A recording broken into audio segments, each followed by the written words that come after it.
BJP के प्रदेश कार्यालय में कल्याण सिंह को दी गई श्रद्धांजलि। सीएम धामी, मदन कौशिक समेत कैबिनेट मंत्री रहे मौजूद। दिवंगत कल्याण सिंह के कार्यकाल को किया गया याद। सीएम धामी का बयान, शिक्षा के क्षेत्र में आईटी का बड़ा प्रयोग। 10वीं और 12वीं के छात्र छात्राओं को देंगे प्री लोडेड कंटेंट के साथ टैबलेट।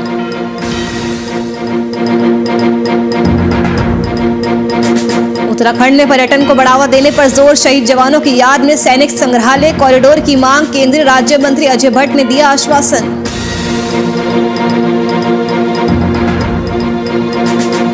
शांतिपुरी में कांग्रेस प्रदेश सचिव विनोद कोरंगा का बीजेपी पर वार। हर मोर्चे पर बताया फेल। परिवर्तन रैली में जुटने का किया आह्वान।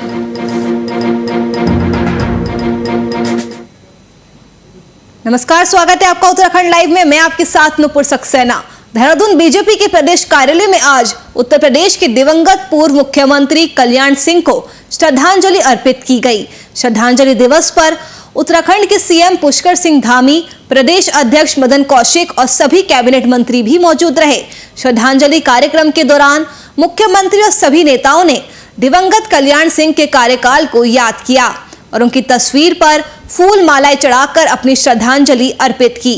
वहीं मुख्यमंत्री पुष्कर सिंह धामी ने कहा कि कल्याण सिंह देश के बहुत लोकप्रिय और जनप्रिय नेता थे। उन्होंने भगवान राम के मंदिर को बनवाने में अपनी अहम भूमिका निभाई थी। इसके साथ ही वे गरीब और पिछड़े वर्गों के लिए और इसके अलावा दलितों के लिए भी अपनी सरकार के माध्यम से काम करते थे। बहुत दुख की बात है कि आज कल्याण सिंह हमारे बीच में नहीं है।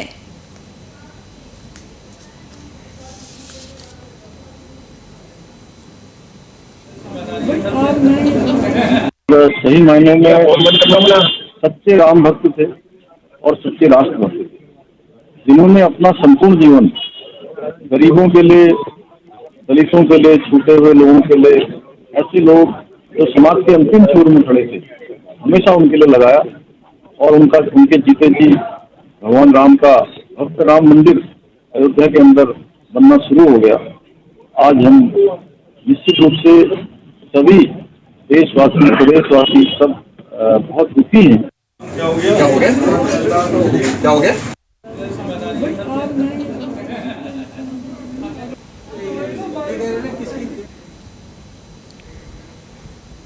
वहीं मुख्यमंत्री पुष्कर सिंह धामी ने कहा कि शिक्षा के क्षेत्र में आईटी का प्रयोग बढ़ा है। राज्य सरकार 10वीं और 12वीं के छात्र छात्राओं को प्री लोडेड कंटेंट के साथ टैबलेट देगी। उन्होंने आगे कहा कि नई शिक्षा नीति हमारे एजुकेशन सिस्टम को भारतीय संस्कृति के साथ आधुनिक ज्ञान विज्ञान से जोड़ेगी। इससे हमारी युवा पीढ़ी और छात्र छात्राओं के जीवन में क्रांतिकारी परिवर्तन आएगा। मुख्यमंत्री ने नई शिक्षा नीति के लिए पीएम मोदी का भी धन्यवाद किया। आपको बताते चले कि मुख्यमंत्री डिजिटल एजुकेशन के वर्चुअल समिट में बतौर मुख्य अतिथि प्रतिभाग कर रहे थे। अब देखिए, ऐसा है कि पिछले वर्ष जो कोरोना महामारी में सभी विधायकों का जो मिलने वाली जो विधायक निधि थी वो उसमें कटौती की गई थी।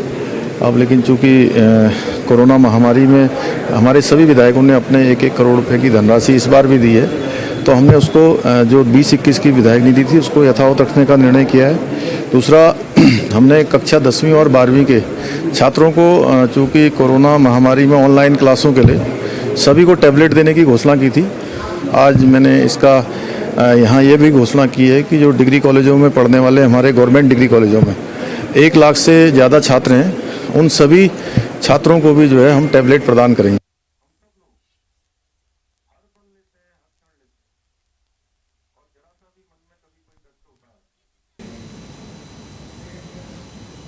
उत्तराखंड कांग्रेस के प्रदेश अध्यक्ष गणेश गोदियाल ने 2022 में कांग्रेस की सत्ता में वापसी का दावा किया है। कांग्रेस अध्यक्ष गणेश गोदियाल ने कहा कि पिछले दिनों वो प्रदेश के कई जिलों के दौरे पर गए थे। गोदियाल ने कहा कि हर जगह पार्टी के कार्यकर्ताओं में काफी ज्यादा उत्साह देखा जा रहा है। वहीं प्रदेश की आम जनता भी कांग्रेस की ओर देख रही है। गणेश गोदियाल ने दावा किया कि 2022 में कांग्रेस एक बार फिर से सत्ता में वापसी करेगी। बता दें कि हाल ही में गोदियाल रुद्रप्रयाग, चमोली और पौड़ी के दौरे से वापस लौटे हैं। पिछले दिनों कुमाऊं के भी कई हिस्सों में वो कार्यकर्ताओं से मिलने पहुंचे थे।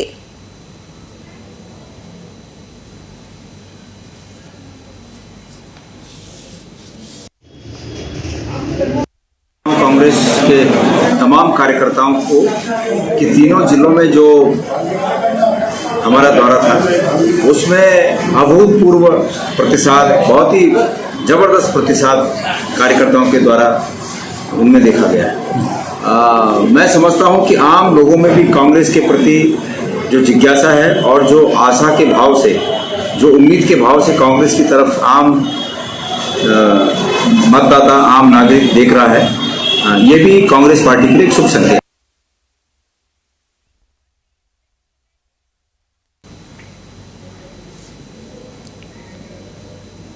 पूर्व कृषि उत्पादन मंडी समिति अध्यक्ष संजय चोपड़ा की अगुवाई में केंद्रीय राज्य मंत्री अजय भट्ट से नई दिल्ली स्थित उनके कार्यालय पर उत्तराखंड के विकास पर परिचर्चा की गई।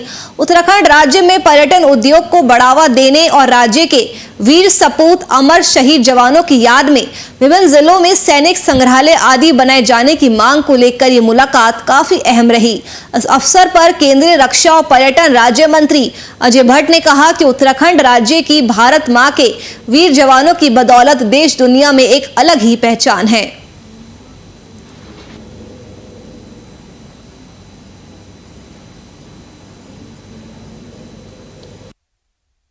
तीर्थाटन को बढ़ावा देने के लिए और पर्यटन को बढ़ावा देने के लिए प्रबल संभावना है और निश्चित रूप से, और मैं समझता हूं कि प्रधानमंत्री नरेंद्र मोदी जी ने जिस प्रकार का विश्वास हमारे लोकप्रिय नेता अजय भट्ट जी पर जताया है, आने वाले समय में मैं समझता हूं कि उत्तराखंड का पर्यटन उद्योग किस प्रकार से बढ़े, क्योंकि पर्यटन में, तीर्थाटन में प्रबल संभावना है, चाहे वो राफ्टिंग की हो, एडवेंचर की हो, बहुत सी प्रबल संभावना है। मैं समझता हूँ उसको निश्चित रूप से बारीकी से उसका अध्ययन क्रमवाई मैं समझता हूँ अजय भट्ट जी करेंगे।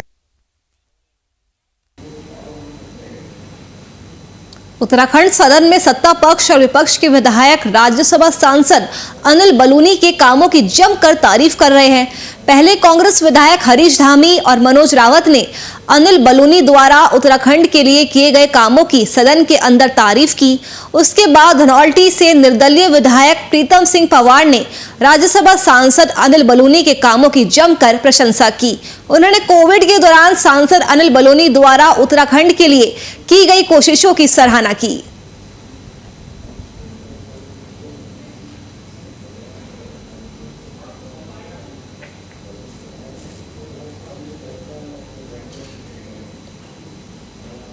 पंतनगर स्थित शांतिपुरी में युवा नेता और कांग्रेस प्रदेश सचिव विनोद कोरंगा ने बीजेपी सरकार को हर मोर्चे पर फेल बताया। उन्होंने आने वाली 4 सितंबर को होने वाली कांग्रेस की परिवर्तन रैली में जुटने का आह्वान किया। यह शांतिपुरी स्थित पंचायत घर में आयोजित प्रेस वार्ता में युवा नेता और कांग्रेस प्रदेश सचिव विनोद कोरंगा ने बीजेपी सरकार को घेरते हुए कहा कि प्रदेश की जनता ने 4.5 साल पहले अपना आशीर्वाद देकर सत्ता में बीजेपी को भेजा, लेकिन बीजेपी ने इन 4.5 सालों में सिर्फ जुमलेबाजी कर मुख्यमंत्रियों को बदलने का काम किया।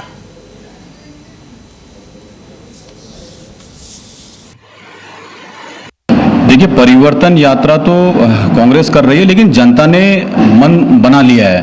पिछले कुछ टाइम से, पिछले 4.5 सालों से जनता इतनी परेशान हो चुकी है इस डबल इंजन सरकार से कि देख रही है कि ये केवल मुख्यमंत्री बदलने का काम कर रहे हैं और ये सरकार पर एक्स्ट्रा लोड डाल रहे हैं। तो इसी में हमारी कल सह प्रभारी जो हमारी हैं दीपिका पांडे सिंह जी, कल रुद्रपुर में उनकी एक सभा हुई है, वो मुख्य अतिथि के रूप में वहाँ पर आई थी और सारे कार्यक्रम जो परिवर्तन यात्रा हमारी 4 तारीख को होनी है।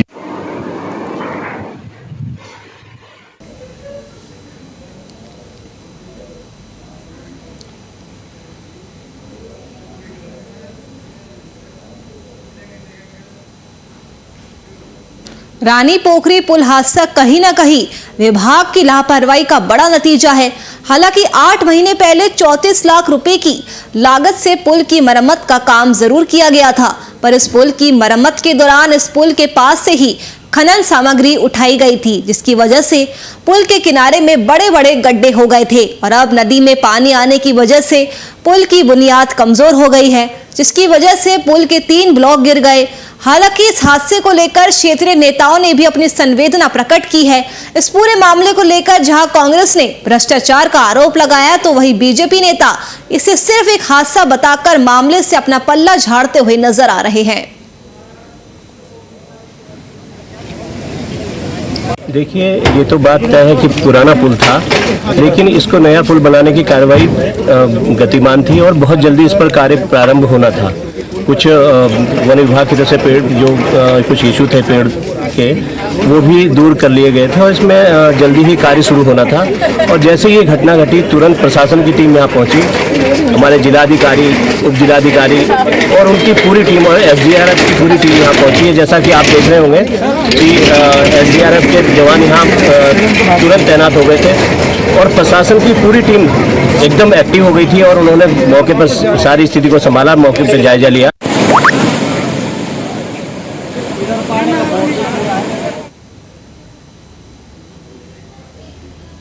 वहीं देहरादून के RTO कार्यालय में कर्मचारियों ने कार्य बहिष्कार किया। उत्तराखंड परिवहन मिनिस्ट्रियल कर्मचारी संघ के बैनर तले ये आंदोलन किया गया। प्रमोशन में लगी रोक हटाने और खाली पदों को भरने की मांग की गई। आपको बताते चले कि ये आंदोलन चरणबद्ध तरीके से हुआ।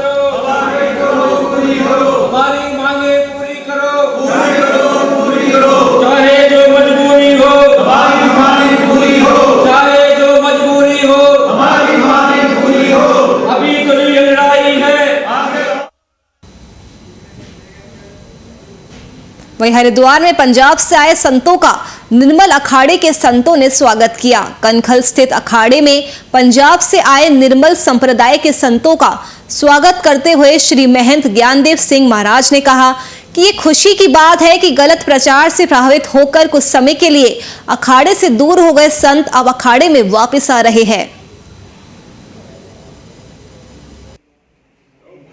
कोई ऐसा कदम नहीं उठाएंगे, इसलिए आज से बिल्कुल ही पहले भले वो किसी मीटिंग में शामिल हुए हों या कहीं गए हों, किंतु जब उन्होंने सारा कुछ देख लिया, RTO पॉइंट देख करके अब सभी जो है श्री पंचायती अखाड़ा निर्मल में पधारे हैं। सभी महापुरुषों का श्रीमंत साहब जी की तरफ से और सभी संत महापुरुषों की तरफ से हार्दिक अभिनंदन करते हैं, हार्दिक स्वागत करते हैं। संत समाज में संत मुखी महापुरुष सारे हाਜ਼ਰ ने, साਰਿਆਂ ਨੂੰ ਵਾਹਿਗੁਰੂ ਜੀ ਕਾ ਖਾਲਸਾ ਵਾਹਿਗੁਰੂ ਜੀ ਕੀ ਫਤਿਹ। ਅੱਜ ਅਸੀਂ ਨਿਰਮਲ ਪੰਚਾਇਤੀ ਅਖਾੜਾ ਹਰਿਦੁਆਰ ਵਿਖੇ ਦਰਸ਼ਨ ਕਰਨ ਵਾਸਤੇ ਪਹੁੰਚੇ ਹੋਏ ਹਾਂ। ਸਾਰੇ ਹੀ ਇਕੱਤਰ ਹੋਏ ਹਾਂ। ਦਰਸ਼ਨ ਕਰਕੇ ਬਹੁਤ ਮਨ ਪ੍ਰਸੰਨ ਹੋਇਆ, ਜਿੱਥੇ ਕਿ ਨਿਰਮਲ ਪੰਚਾਇਤੀ ਅਖਾੜੇ ਦੇ ਵਿੱਚ ਸਭ ਤੋਂ ਵੱਡੀ ਗੱਲ ਇਹ ਹੈ ਕਿ ਧੰਨ ਧੰਨ ਸਾਹਿਬ ਸ੍ਰੀ ਗੁਰੂ ਗ੍ਰੰਥ ਸਾਹਿਬ ਮਹਾਰਾਜ ਜੀ ਦਾ ਪ੍ਰਕਾਸ਼ ਹੈ, ਸੁਭਾਏਮਾਨ ਨੇ। उस स्थान के असं दर्शन किए ने। इस निर्मल पंचायती रुड़की के नेहरू स्टेडियम में Uttarakhand tennis ball cricket association के संयोजन से all India tennis ball cricket championship का आगाज किया गया, जिससे मुख्य अतिथि के रूप में बीजेपी विधायक देशराज कर्णवाल और उनकी पत्नी मौजूद रही। वहीं चैंपियनशिप में देश के सभी प्रदेशों से टीमों ने भाग लिया। मैं निवेदन करूंगा हमारे Uttarakhand tennis ball cricket association की तरफ से और tennis ball cricket federation of India की मंजूरी से all India tournament, all India championship यहाँ कराई जा रही है। इसमें 12 टीमें यहाँ आमंत्रित की गई हैं और 3 दिन का ये आयोजन होगा। तो यहाँ खिलाड़ी अपने जौहर दिखा रहे हैं, आपको भी देखने को मिलेगा। जो उनकी प्रतिभा है उनको निखारने का ये मौका है। और टेनिस बॉल क्रिकेट एक अलग खेल के रूप में भारत सरकार से मान्यता प्राप्त है। चैंपियनशिप जो कि पूरे भारत से 12 टीमें यहाँ पे भाग ले रही हैं और जो 27 से 29 तक चलेगा। ये 27 को इसकी ओपनिंग हुई है, 29 को ये टूर्नामेंट ख़त्म होगा। और टेनिस बॉल के बारे में हम कुछ बताना चाहते हैं। टेनिस बॉल जो क्रिकेट है अपना, ये काफ़ी अच्छा और काफ़ी सस्ता गेम है और सबसे बड़ी खासियत ये है कि इंजरी फ्री गेम है ये। और पूरे कोई भी वर्ग इस गेम को खेल सकता है और छोटे ग्राउंड में, छोटी जगह में कोई भी बच्चे इसको बहुत आसानी से खेल सकते हैं। और पूरे भारत में इसकी लोकप्रियता को देखते हुए अभी कार्मिक विभाग ने, केंद्र सरकार ने इसको खेल कोटे में भी इसको शामिल कर लिया। उत्तरांचल पंजाबी महासभा द्वारा कोरोना योद्धा सम्मान समारोह का आयोजन किया गया, जिसमें कोरोना काल में अपनी सेवाएं देने वाले अफसर और सामाजिक कार्यकर्ताओं को कोरोना योद्धा सम्मान देकर सम्मानित किया गया। बता दें कि हरिद्वार स्थित एक होटल में आयोजित कार्यक्रम में मुख्य अतिथि बीजेपी प्रदेश अध्यक्ष और विशिष्ट अतिथि पूर्व पालिका अध्यक्ष सतपाल ब्रह्मचारी रहे। एसएसपी कृष्णराज, अपर सचिव सी रविशंकर को कोरोना योद्धा के रूप में सम्मानित किया गया। इनके अलावा अलग अलग एनजीओ के पदाधिकारियों को भी सम्मान दिया गया। इस मौके पर पूर्व में जिला अधिकारी रहे अपर सचिव सी रविशंकर ने कहा कि कोरोना काल में डॉक्टर्स, अधिकारियों के साथ साथ सामाजिक संगठनों के लोगों का भी सबसे बड़ा योगदान रहा है। उनके द्वारा किए गए संघर्ष कार्य को भी कभी भुलाया नहीं जा सकता है। के लिए काफ़ी कठिन था और सबको धन्यवाद देना चाहते हैं कि सबने हमारी टीम को काफ़ी हेल्प की। और स्वास्थ्य विभाग के साथ सभी विभाग, चाहे प्रशासन का हो, पुलिस का हो, पत्रकार बंधु हैं, सबने जी जान से काम किया। हमारे जितने एनजीओ हैं सबने दिल खोल के काम किया। और जो पंजाबी महासभा है, रियल में जब पंजाबी का ही होता है तो लगता है कि एनर्जेटिक कोई बहुत ही अच्छा काम करने वाला। उत्तरांचल पंजाबी महासभा जब से कोरोना का जो संकट आया, इसको देखते हुए हमने जब ये देखा, हमारे जो जिलाधिकारी महोदय श्री वी रविशंकर जी, हमारे रामकिशन मिशन हॉस्पिटल के महाराज श्री दीप्यानंद जी महाराज, ये लोग और हमारे डीएम साहब की जो टीम इतने अच्छे से जब काम कर। उत्तराखंड में कोरोना के मामलों को लेकर प्रदेश सरकार काफी ज्यादा संवेदनशील नजर आ रही है। प्रदेश में 31 अगस्त तक नाइट कर्फ्यू जारी है और बाहर से आने वाले लोगों के लिए बॉर्डर पर कोविड जांच केंद्र भी बनाए गए हैं। बाहर से आने वाले यात्रियों के लिए सरकार ने टेस्टिंग भी अनिवार्य की है, लेकिन काफी समय से टेस्टिंग के मामले में लापरवाही देखने को मिल रही है। खुद संस्था के संचालक ने बताया कि पिछले एक सप्ताह से आशा रोड़ी चेकपोस्ट पर टेस्टिंग में लापरवाही की जा रही है। चेकपोस्ट पर पुलिसकर्मी वाहन चालकों का बिना टेस्ट देखे ही सीधे निकाल देते हैं। चेकपोस्ट के अंदर कोरोना टेस्ट करने वाली टीम बैठी हुई है और वहां पर किसी को भी भेजा नहीं जा रहा है। आशा रोड़ी चेकपोस्ट पे हमारी ही टीम बैठी है। वहाँ पे 8 जून से कंटिन्यू वहाँ पे टेस्टिंग हो रही है, लेकिन अभी ये 1 वीक से गाड़ियाँ डाइवर्ट नहीं की जा रही हैं कोविड टेस्टिंग के लिए, वो डायरेक्ट ही सीधी निकाली जा रही हैं। और जो हमारी टेस्टिंग 2800, 2900, 3000 हुआ करती आशा रोड़ी की, आज वो 100, 150, 250 मैक्सिमम है। मतलब कोई भी गाड़ियाँ अंदर टेस्टिंग के लिए नहीं भेजी जा रही हैं, वो सीधी ही सिटी के अंदर करी जा रही हैं। न कोई बस आ रही है वहाँ पे, न कोई गाड़ी आ रही है। वहीं रुड़की के मंगलौर कस्बे में जल भराव की समस्या को लेकर स्थानीय लोग भारतीय किसान यूनियन के साथ मिलकर नगर पालिका में अनिश्चितकालीन धरने पर बैठ चुके हैं। मंगलौर कस्बे में पिछले कई सालों से जल भराव की समस्या का हल नहीं निकल पाया है। बारिश के दिनों में जल भराव के कारण लोगों के घरों में बरसात का पानी जमा होने लगता है। लोग नगर पालिका प्रशासन से लेकर जनप्रतिनिधियों तक गुहार लगा चुके हैं, लेकिन जल भराव की समस्या का कोई भी हल आज तक नहीं निकल पाया। मंगलौर के 2 मोहल्लों में, पठानपुरे में, टोली में और भी कई मोहल्लों में लगभग 4 साल से 2-2 फीट पानी हो जा। वहाँ बेचारे गरीब लोग, मजदूर लोग रहे हैं, जो सुबह ही सब शाम को दिहाड़ी मजदूरी कर काम और अपने परिवार को भोजन दें। अगर ऐसी स्थिति में 4-4, 5-5 दिन परिवार अंदर कैद हो जाएगा, बाहर नहीं निकलेगा, दिहाड़ी मजदूरी नहीं करने के, तो उनके बच्चों को भोजन कहाँ से मिलेगा। मंगलौर की जनता मजबूर है, संवैधानिक अधिकार है धरना करना, प्रदर्शन करना, सरकार से या जनप्रतिनिधि से अपनी मांगों को रखना। इन्होंने उसका इस्तेमाल किया, ज्ञापन दिए, सब कुछ करके देख चुके हैं, सबके दरवाजे खटखटा के देख चुके हैं। जब कोई समाधान नहीं निकला, भारतीय किसान यूनियन ने हमारा साथ दिया है और उम्मीद पूरी है कि अब ये मसला हल होकर रहेगा। कई साल से मसला पेंडिंग है। देखिए, 2018 से ये आंदोलन चल रहा है। इसका कोई भी जनप्रतिनिधि, चाहे वो चेयरमैन हो या पूर्व चेयरमैन हो या पूर्व विधायक हो या वर्तमान विधायक हो, सबके दरवाजे पर दस्तक दे चुके हैं, कहीं कोई सुनवाई नहीं हुई है। इसके बाद जहाँ सुनवाई हुई वहाँ वो भारतीय किसान यूनियन में सुनवाई हुई। भारतीय किसान यूनियन ने इस समस्या को अपनी समस्या मानते हुए, किसान मजदूर की समस्या को समझते हुए इसमें अब जो है उसकी सरपरस्ती में ये आंदोलन। पिछले 3 दिनों से हो रही मूसलाधार बारिश से उत्तराखंड में तबाही का आलम है। देखिए एक नजर भारी बारिश के कारण उत्तराखंड में क्या कुछ हुआ है। उत्तराखंड में भारी बारिश से तबाही मच गई है। उत्तराखंड में पिछले 3 दिन से हो रही बारिश आपदा का रूप ले रही है। देहरादून के साथ करीब 7 जिले जलमग्न हो चुके हैं।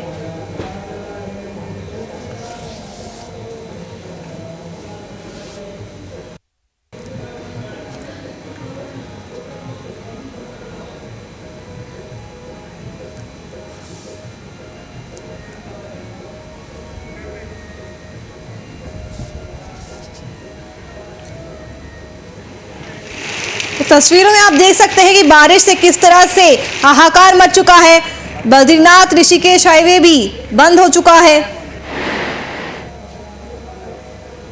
टिहरी गढ़वाल के बद्रीनाथ ऋषिकेश हाईवे पूरी तरह से बंद हो चुका है। देवप्रयाग पुलिस लगातार लोगों की सेवा कर रही है। सभी लोगों को डाइवर्ट किया जा रहा है।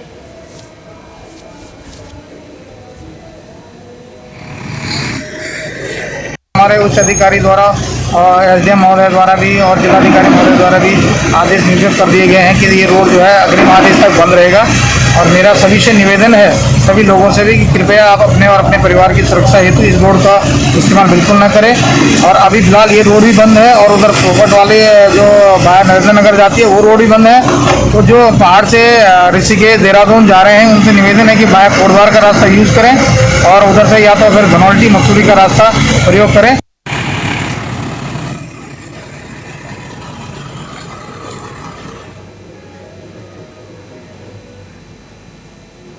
जोशीमठ प्रखंड की कल्प घाटी में मौसम विभाग का ऑरेंज अलर्ट का असर देखने को मिल रहा है। उर्गम घाटी में पिछले 24 घंटे से लगातार मूसलाधार बारिश हो रही है, जिसके चलते कल्प गंगा उफान पर है। वहीं कल्प घाटी उर्गम के भेटा गांव के दोनों छोर को कल्पेश्वर उर्गम और खवालों को जोड़ने वाले संपर्क मार्ग को काफी ज्यादा नुकसान पहुंचा है।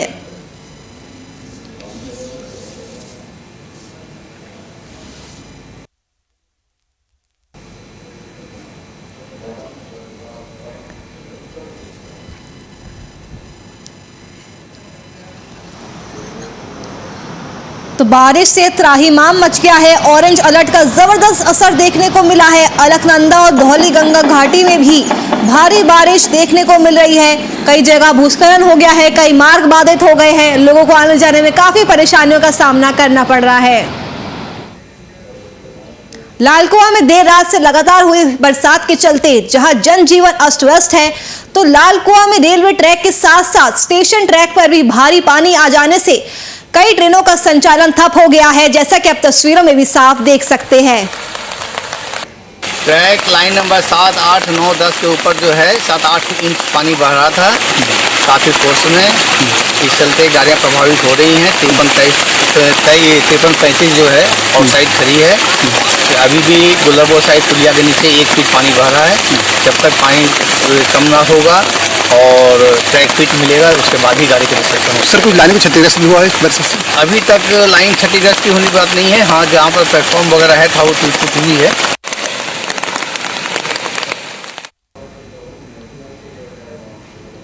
जहां एक और पहाड़ों में बारिश आफत बनकर बरस रही है, तो मैदानी क्षेत्र भी इससे अछूते नहीं है। नैनीताल जनपद के लालकुआं के बजरी कंपनी क्षेत्र पूरी तरह से जलमग्न है। लोगों को आने जाने में भारी परेशानियों का सामना करना पड़ रहा है, तो वहीं लोगों के घरों में भी पानी घुस चुका है।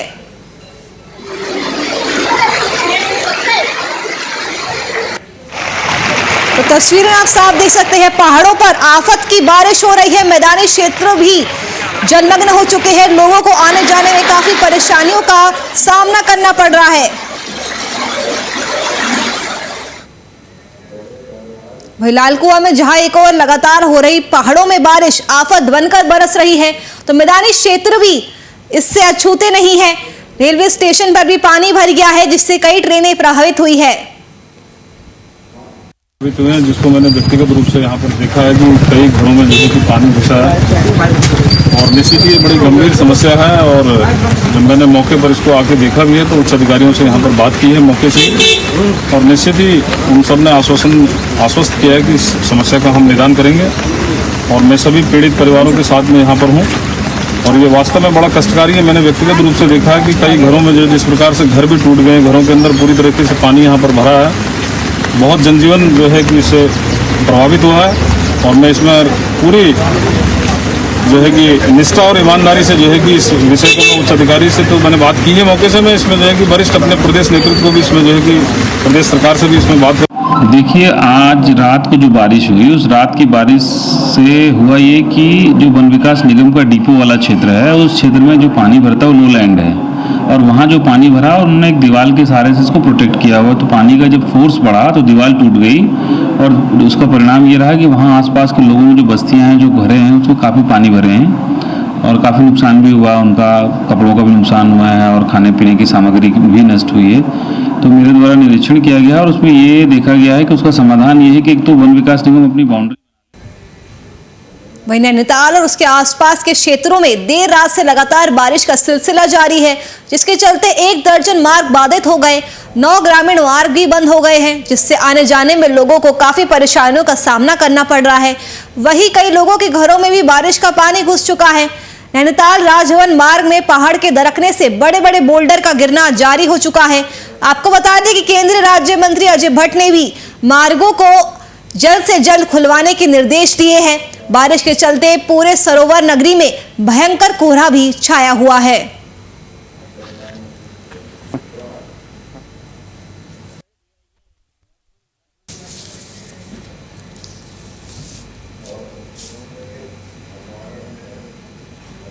तो नैनीताल में बारिश का सिलसिला लगातार जारी है और इस आसमानी आफत की वजह से लोगों को भी कई परेशानियों का सामना करना पड़ रहा है। तो चलिए फिलहाल के लिए इस बुलेटिन में इतना ही। देश और दुनिया की तमाम खबरों के लिए आप बने रहिए हमारे साथ। नमस्कार।